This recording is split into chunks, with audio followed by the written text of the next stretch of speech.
परवानगी अद्याप मिळालेली नाहीये, खरं आहे. पण दुसऱ्या बाजूला जसं तुम्ही म्हणालात, विरोधक आक्रमक आहेत. हो, आक्रमक आहेत आणि विरोधकांनी हा मोर्चा चालूच राहणार किंवा मोर्चा काढणार यावर आपली भूमिका ठाम ठेवली आहे. सध्या आपण मेट्रो चौकात आहोत आणि मी आधी तुम्हाला हा रस्ता दाखवतो. म्हणजे मागे छत्रपती शिवाजी महाराज टर्मिनस ज्या ठिकाणी म्हणजे मुंबई महानगरपालिकेच्या दिशेला हा मोर्चा जाणार आहे आणि तिथे स्टेज असेल, तिथे सगळ्या नेत्यांची भाषणं होणार आहेत. हा तो समोरचा रस्ता आहे आणि इथून जिथून चालत जाणार आहेत किंवा ज्या चौकामध्ये सगळी गर्दी नंतर एकत्र होईल त्या ठिकाणी आपण आहोत. सगळ्या पक्षांचे झेंडे आहेत इथे मनसेचे आहेत, शिवसेना उद्धव बाळासाहेब ठाकरे पक्षाचे आहेत, शरद पवारांच्या राष्ट्रवादीचे देखील झेंडे लागलेले आहेत. अद्याप काँग्रेसनं इथे त्यांचे झेंडे लावलेले नाही आहेत. काँग्रेसच्या नेत्यांमध्ये कोण कोण येणार आहेत या सगळ्या संदर्भातली माहिती अद्याप अधिकृतरित्या त्यांनी दिलेली नाही आहे. मुख्य नेते त्यांचे इथे नाही आहेत, महाराष्ट्रातले ते बाहेर आहेत, मात्र काही नेते सहभागी होतील. दुसरी आणखी एक ही दृश्य तुम्हाला दाखवतो जिथे पोलिसांनी बॅरिगेटिंग केलंय.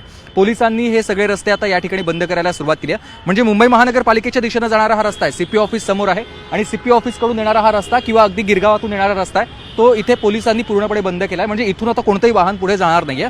तर दुसऱ्या बाजूला म्हणजे समोर चर्चगेट स्टेशनकडे जाणारा रस्ता खुला ठेवलेला आहे आणि मागच्या एक स्टेशनकडचा रस्ता खुला ठेवला आहे. तिथून सध्या वाहनं जात आहेत, मात्र काही वेळानंतर तिकडचा रस्ता म्हणजे फॅशन स्ट्रीटकडे जाणारा रस्ता बंद केला जाईल. आणि तिथे एक व्हॅनिटी व्हॅन लागली आहे. मेट्रो सिनेमाच्या बरोबर समोर ही व्हॅनिटी व्हॅन लागलेली आहे आणि या व्हॅनिटी व्हॅनमध्ये बरोबर 1:30 वाजता उद्धव ठाकरे येतील, इथे थांबतील. तोपर्यंत गर्दी जमा झालेली असेल आणि जेव्हा राज ठाकरे इथे येतील म्हणजे ते हॉटेलमध्ये थांबणार आहेत, त्या हॉटेलमधून राज ठाकरे इथे येतील, त्यानंतर या सगळ्या मोर्चाला सुरुवात होईल. मोर्चाची सगळी गर्दी ही मागच्या बाजूला असणार आहे. म्हणजे फॅशन स्ट्रीटचा सगळा रस्ता तिथपर्यंत जाम झालेला असेल, सगळे कार्यकर्ते तिकडे थांबलेले असतील आणि जेव्हा मोर्चाला सुरुवात होईल तेव्हा नेते समोरच्या म्हणजे पुढचं जे सिग्नल आहे फॅशन स्ट्रीटचं शेवटचं सिग्नल, त्या सिग्नलला जमा येतील सगळे आणि तिथून या मोर्चाला सुरुवात होईल. इथे येऊन एक शक्ती प्रदर्शन केलं जाईल. शक्ती प्रदर्शन केल्यानंतर मग इथून हा मोर्चा पुढे चालत जाणार आहे. साधारणतः 1 किलोमीटरचं हे अंतर आहे आणि आता आपण बघतोय हळूहळू सगळे कार्यकर्ते देखील जमायला सुरुवात झालेली आहेत. या कार्यकर्त्यांशी आपण सध्या बोलूयात. कुठून आलात तुम्ही? छत्रपती संभाजीनगर. अच्छा, कधी निघाला होता तिकडून? आम्ही रात्री निघलो होतो. अच्छा, मग आज काय मोर्चा कसा होईल सगळा? आज मोर्चा चांगला होईल. चांगला होईल.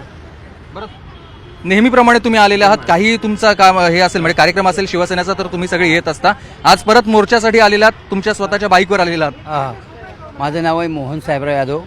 मी मूळचा दौंड तालुक्यात नांदगाव माझं गाव आहे. अच्छा. आणि आता मी केसनमध्ये राहतो. तर हे केसनन गावची शान आहे आमची.